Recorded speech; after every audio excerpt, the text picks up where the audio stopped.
Assalamualaikum warahmatullahi wabarakatuh. Jumpa lagi sama aku, Ivan Margiati. Gimana kabar kalian teman-teman semuanya? Sehat selalu ya. Amin ya rabbal alamin.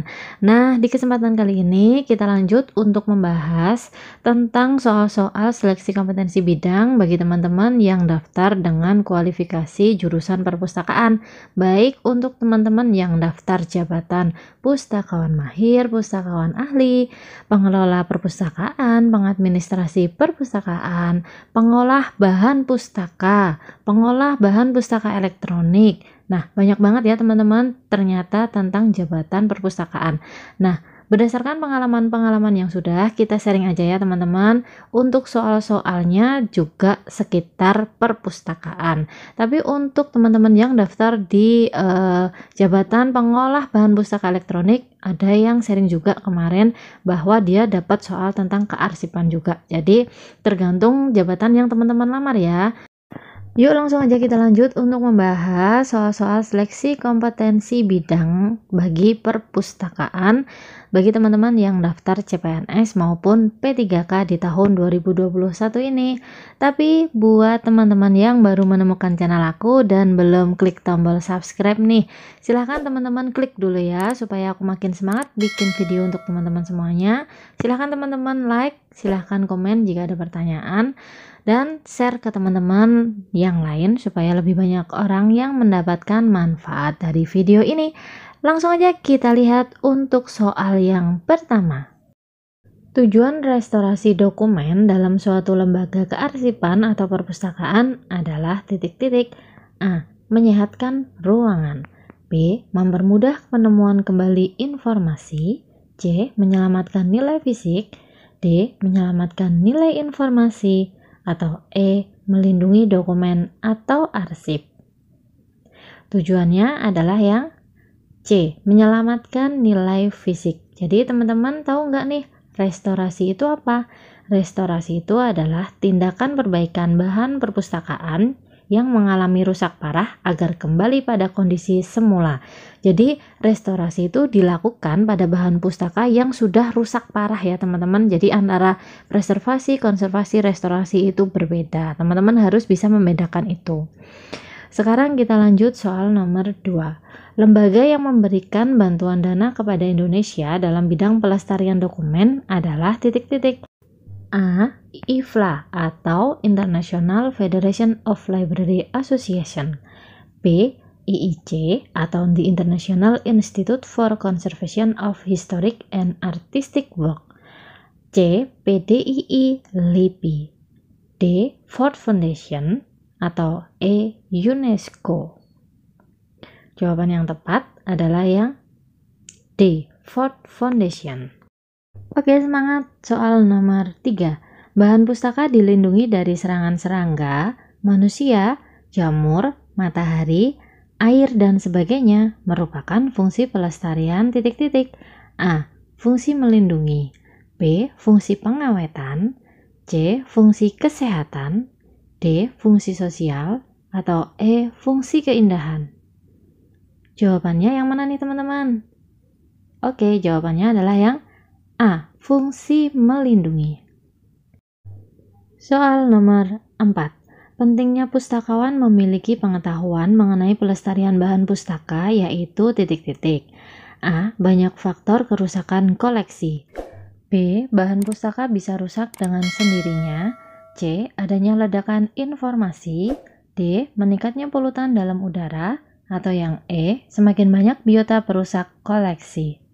Nah, pentingnya pustakawan memiliki pengetahuan mengenai pelestarian bahan pustaka loh teman-teman. Jawabannya adalah yang A. Banyak faktor kerusakan koleksi. Kenapa ketika banyak faktor kerusakan koleksi, pustakawan diharapkan memiliki pengetahuan? Karena dengan adanya berbagai faktor dan macam-macam kerusakan koleksi, pustakawan itu diharapkan mampu mengatasinya. Jadi kerusakan koleksi itu misal disebabkan karena faktor X. Jadi nanti gimana sih cara untuk mencegah maupun melalui penanganan untuk menghindari faktor X tersebut. Nah, kayak gitu. Jadi kemarin aku sempat ikut pelestarian bahan pustaka dari Perpusnas. Itu luar biasa banget materi dari Perpusnas, teman-teman.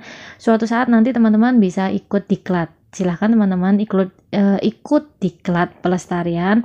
Nanti teman-teman akan tahu ternyata kerusakan koleksi itu penyebabnya ada banyak banget, cara penanganannya ada banyak banget, cara pencegahannya ada banyak banget.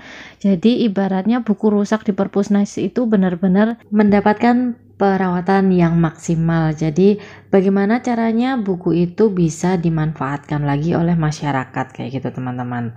Nah, daripada banyak ngelantur, kita lanjut ke soal berikutnya, yaitu soal nomor 5. Jika jumlah bahan pustaka yang berupa laporan dan karya ilmiah sudah melebihi kapasitas ruang yang dimiliki perpustakaan, maka dilakukan titik-titik: A. Preservasi, B. Laminasi, C. Mending, D. Alih bentuk, atau E. Restorasi. Jawaban yang tepat adalah yang D. Alih bentuk. Jadi ketika suatu perpustakaan menerima koleksi karya ilmiah, biasanya ini di perguruan tinggi ya teman-teman, itu ada koleksi berupa laporan dan karya ilmiah, dan itu biasanya banyak banget jumlahnya karena setiap tahun itu kan bertambah. Bisa setahun itu ada berapa kali periode wisuda. Nah, pasti pada periode wisuda itu perpustakaan di perguruan tinggi akan bertambah untuk koleksi laporan dan karya ilmiahnya. Nah, untuk cara mengatasi kelebihan dari kapasitas ruang perpustakaan, nah biasanya dilakukan alih bentuk atau kegiatan digitalisasi dari koleksi tercetak menjadi koleksi non cetak. Sekarang kita lanjut ke soal nomor 6. Kertas yang paling kuat ialah kertas yang terbuat dari serat titik-titik: A. Tulang, B. Keramik, C. Kapas, D. Logam, atau E. Kayu. Jawabannya adalah yang C. Kapas. Semangat untuk soal nomor 7. Dengan adanya perkembangan teknologi informasi, maka materi pustaka yang dikoleksi perpustakaan tidak hanya dalam bentuk tercetak, tetapi juga dalam bentuk non-cetak. Berikut ini adalah koleksi perpustakaan dalam bentuk non-cetak, kecuali A. Rekaman video, B. Atlas, C. Peta, D. E-book, atau E. Katalog manual. Nah, koleksi perpustakaan bentuk non-cetak ya teman-teman. Berarti jawaban yang kecuali adalah yang E. Katalog manual. Katalog manual itu bentuknya adalah tercetak, jadi dia bentuknya adalah kertas. Soal nomor 8. Salah satu proses dalam sistem informasi yang berkaitan erat dengan pengolahan materi pustaka adalah titik-titik: A. Penyusunan koleksi, B. Penelusuran informasi, C. Temu kembali informasi, D. Pengindekan, atau E. Penentuan tajuk subjek. Jawabannya adalah yang D. Pengindekan. Nah, apa itu pengindekan teman-teman? Pengindekan merupakan proses yang berkaitan dengan masukan pada sistem informasi seperti menentukan pengarang, judul, penerbit, dan sebagainya, dan analisis subjek serta klasifikasi. Soal nomor 9. Di bawah ini merupakan sarana temu kembali informasi yang biasa digunakan oleh pemustaka, kecuali titik-titik: A. Bibliografi, B. Katalog, C. Handbook, D. Index, atau E. Search engine. Jawabannya kecuali adalah yang C. Handbook. Nah, jadi pengertian handbook itu apa ya teman-teman? Nah, ada penjual pangsit bikin lapar.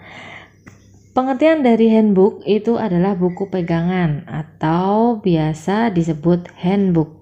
Adalah jenis buku rujukan yang berisi ikhtisar pokok bahasan atau subjek tertentu mengenai suatu ilmu pengetahuan yang digunakan untuk petunjuk dalam penerapan praktiknya atau dalam memberikan pelajaran atau mengajar. Contoh handbook atau buku pegangan atau buku panduan ini misalnya seperti pedoman penyelenggaraan perpustakaan desa. Semangat untuk soal nomor 10 yang terakhir. Apa yang dimaksud dengan katalog perpustakaan?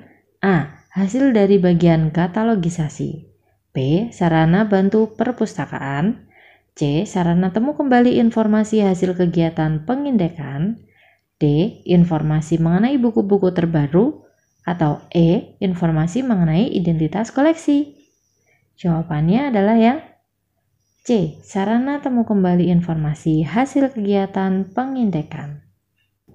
Oke teman-teman semuanya, sampai di sini dulu ya pembahasan kita untuk soal-soal seleksi kompetensi bidang perpustakaan.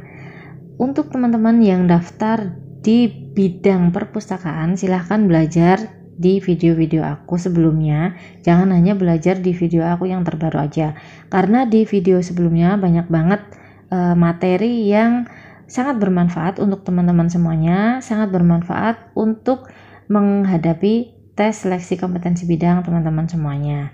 Dan terima kasih ya udah melihat video aku sampai selesai. Jangan lupa yang belum subscribe silahkan klik tombol subscribe dulu nih sebelum matiin video aku.